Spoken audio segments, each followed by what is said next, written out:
राम राम राम राम राम राम राम राम राम नारायण नारायण।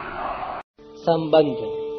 पूर्व श्लोक में भगवान ने ज्ञानी भक्त को अपना अत्यंत प्यारा बताया, तो इससे यह असर पड़ता है कि भगवान ने दूसरे भक्तों का आदर नहीं किया।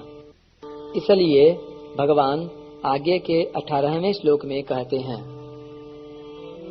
उदारा सर्व एवैते ज्ञानी त्वात्मैव मे मतम् आस्थित सहि युक्तात्मा मामेवानोत्तमां गतिम्।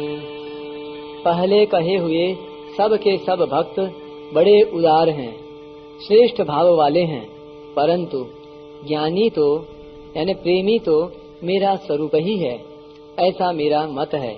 कारण कि वह युक्तात्मा है और जिससे श्रेष्ठ दूसरी कोई गति नहीं है, ऐसे मेरे में ही दृढ़ आस्था वाला है। व्याख्या। उदारः सर्व एवैते, ये सब के सब भक्त उदार हैं, श्रेष्ठ भाव वाले हैं। भगवान ने यहाँ जो उदारः शब्द का प्रयोग किया है उसमें कई विचित्र भाव हैं। जैसे चौथे अध्याय के 11वें श्लोक में भगवान ने कहा है कि भक्त जिस प्रकार मेरे शरण होते हैं उसी प्रकार मैं उनका भजन करता हूँ। भक्त भगवान को चाहते हैं और भगवान भक्त को चाहते हैं, परंतु इन दोनों में पहले भक्त ने ही संबंध जोड़ा है, और जो पहले संबंध जोड़ता है वह उदार होता है। तात्पर्य यह है कि भगवान संबंध जोड़ें या न जोड़ें, इसकी भक्त परवाह नहीं करता।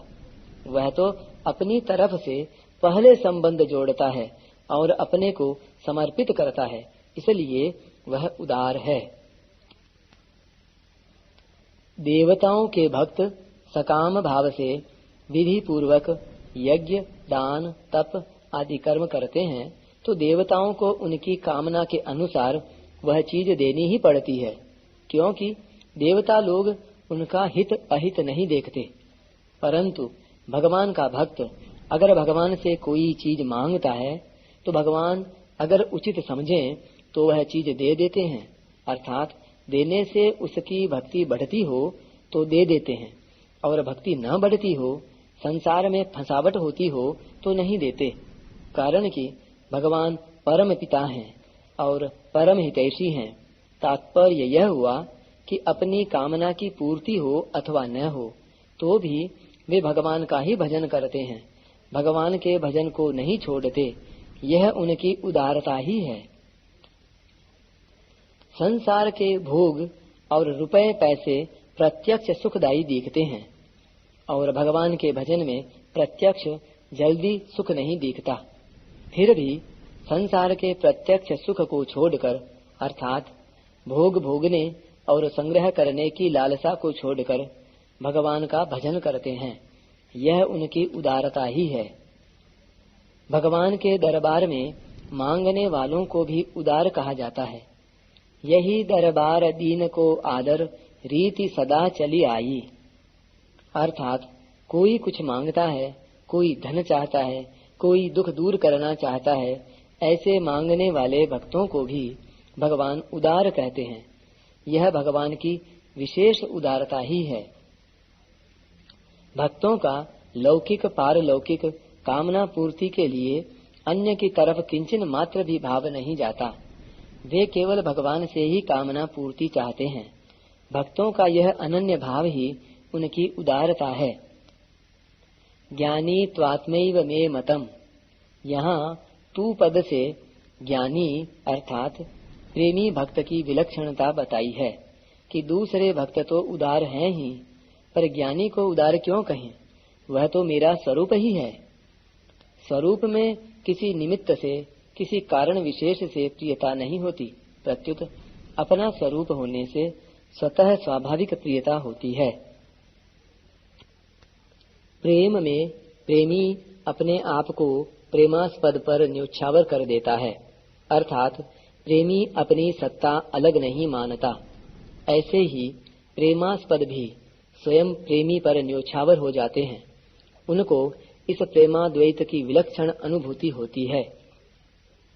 ज्ञान मार्ग का जो अद्वैत भाव है वह नित्य निरंतर अखंड रूप से शांत सम रहता है, परंतु प्रेम का जो अद्वैत भाव है वह एक दूसरे की अभिन्नता का अनुभव कराता हुआ प्रतिक्षण वर्धमान रहता है। प्रेम का अद्वैत भाव एक होते हुए भी दो है और दो होते हुए भी एक है। इसलिए प्रेम तत्व अनिर्वचनीय है। शरीर के साथ सर्वथा अभिन्नता मानते हुए भी, यानी एकता मानते हुए भी निरंतर भिन्नता बनी रहती है और भिन्नता का अनुभव होने पर भी भिन्नता बनी रहती है। इसी तरह प्रेम तत्व में भिन्नता रहते हुए भी अभिन्नता बनी रहती है और अभिन्नता का अनुभव होने पर भी अभिन्नता बनी रहती है। जैसे नदी समुद्र में प्रविष्ट होती है तो प्रविष्ट होते ही नदी और समुद्र के जल की एकता हो जाती है। एकता होने पर भी दोनों तरफ से जल का एक प्रवाह चलता रहता है, अर्थात कभी नदी का समुद्र की तरफ और कभी समुद्र का नदी की तरफ एक विलक्षण प्रवाह चलता रहता है।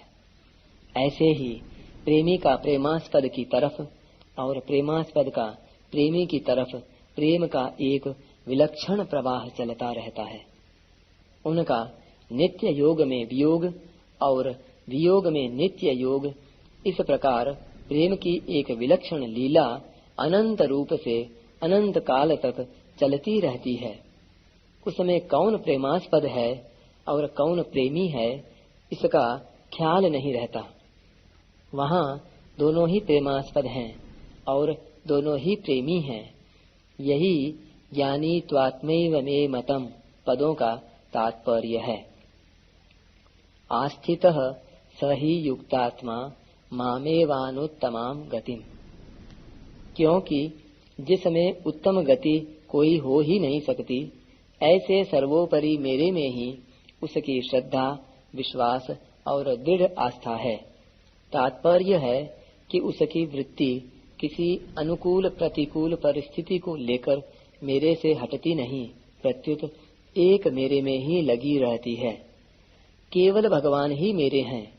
इस प्रकार मेरे में उसका जो अपनापन है, उसमें अनुकूलता प्रतिकूलता को लेकर किंचन मात्र भी फर्क नहीं पड़ता, प्रत्युत वह अपनापन दृढ़ होता और बढ़ता ही चला जाता है। वह युक्तात्मा है, अर्थात वह किसी भी अवस्था में मेरे से अलग नहीं होता, प्रत्युत सदा मेरे से अभिन्न रहता है।